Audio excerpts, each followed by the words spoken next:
Ever since coming back to YouTube after my winter and spring hiatus, I've really enjoyed making these traditional commentaries. Or maybe they're non-traditional, I don't know. Videos where I post some slightly above mediocre gameplay that I got recently and try to speak about something stuck in my mind in some sort of pseudo-professorial, try-hard intellectual way that I'm sure comes off to some of you as just insufferably pretentious. And it might be. I'm just trying to find the balance between intelligent presentation and keeping things real and genuine. Anyway, I really like thinking about and making these videos because they help me articulate my own opinions to myself and really iron out the reasoning behind some of my closely held persuasions. I used to think commentary videos were stupid and boring. Then I realized only stupid and boring commentary videos are stupid and boring. There's a real art to pulling off an engaging commentary in a smart, creative, genuine, thought-provoking way. I've taken a lot of influence from the people I watch. Too many people to name here, but scope the description to find some names of some people producing quality thought and insight on YouTube. It seems like the commentaries of what I would call the stupid and boring variety always take on the stupid and boring topics: politics, religion, the obvious points of controversy for which there is no real right or real wrong, and everything descends either to the destination of Godwin's law. I can't believe you don't support prayer in public schools. You know Hitler didn't like prayer in public schools either. You know, Hitler brushed his teeth every night before bed, and I see you brushing your teeth too, so I'm not saying fascist, but, you know, it's maybe a little bit fascist. Or to the equally dissatisfying resolution of, well, that's my opinion, and I'm entitled to it, so let's just agree to disagree. No, let's not. I want someone to win, and I want someone to rage quit. Despite my resistance to taking on these topics, people on Twitter still request that I address them. One such topic I always hear is gun control. I've never wanted to do it, never wanted to touch it, both because my opinion is non-controversial and uninteresting, and because even though my opinion is about as vanilla as a 49-cent McDonald's cone, it's still going to be dissatisfying to many and downright infuriating to several more, like a 49-cent McDonald's cone. So my opinion on guns, I own them, I like them. In the United States of America, I believe you have a constitutional right to possess them.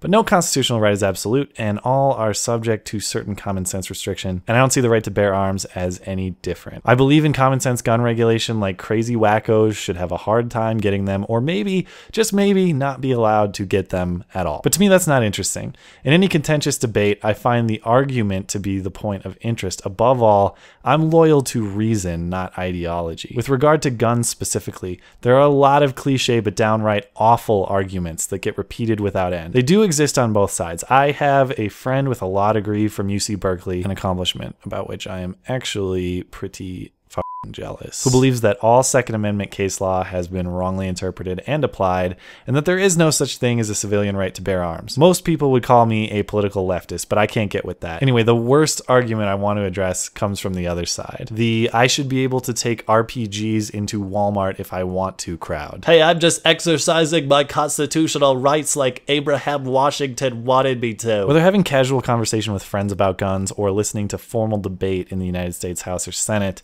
I can't tell you how many times I've heard the argument, don't make gun control laws, criminals don't follow laws anyway. Gut reaction, you think about it, and you think, yeah, maybe restricting firearm availability wouldn't have any real effect on gun violence because violent people commit violence regardless. Kind of makes sense. Except it doesn't make any sense at all. It often astounds me how many people seem unable to think through analogies, to create comparable hypotheticals in their head through which to analyze a line of reasoning to see if it makes any sense. Do that with this line of reasoning. Realize it doesn't make any sense at all. Can you imagine this reasoning applied to any other law or regulation being considered at any level of government? Let's say when Congress reformed the laws for the big banks after the financial crash, anyone in the House or Senate had said, I don't see the point of these new laws. Predatory lenders don't follow predatory lending laws anyhow. What if I go show up at my city council meeting where they're deciding about creating new speed zones on certain city streets and I said, these new speeding laws are dumb. Bad drivers don't follow traffic laws anyway. What if I showed up at the local school board meeting where board members are debating a new dress code for students and I said, ain't no point making them dumb dress rules.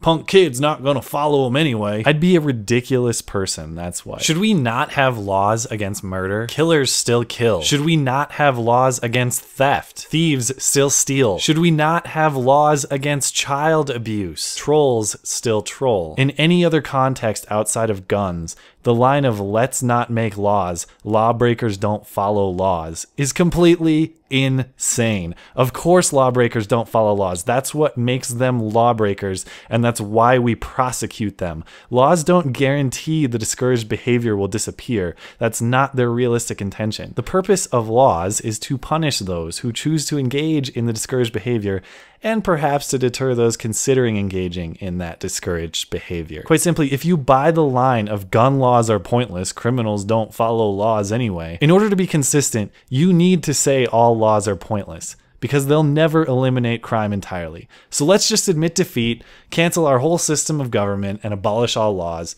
because criminals don't follow them anyway. Maybe that statement is slightly hyperbolic, but I don't think it's really that exaggerated. I'm not anti-gun, I'm just anti-stupid. And saying guns shouldn't be regulated because criminals will break laws anyway is a stupid argument. Don't perpetuate it. There simply has to be a better defense of the Second Amendment. And that's not mine to make, at least today. Maybe we should have a broad right to acquire and to hold weaponry within our households. Maybe we shouldn't. But whatever your side, think about it and find the smart arguments that support your position. Criminals don't follow laws isn't a smart argument. It's an obvious observation that's superficially catchy, but really tells us nothing new and nothing insightful. Thank you, as always, for hearing me out and for supporting this series. Okay, thanks. Bye.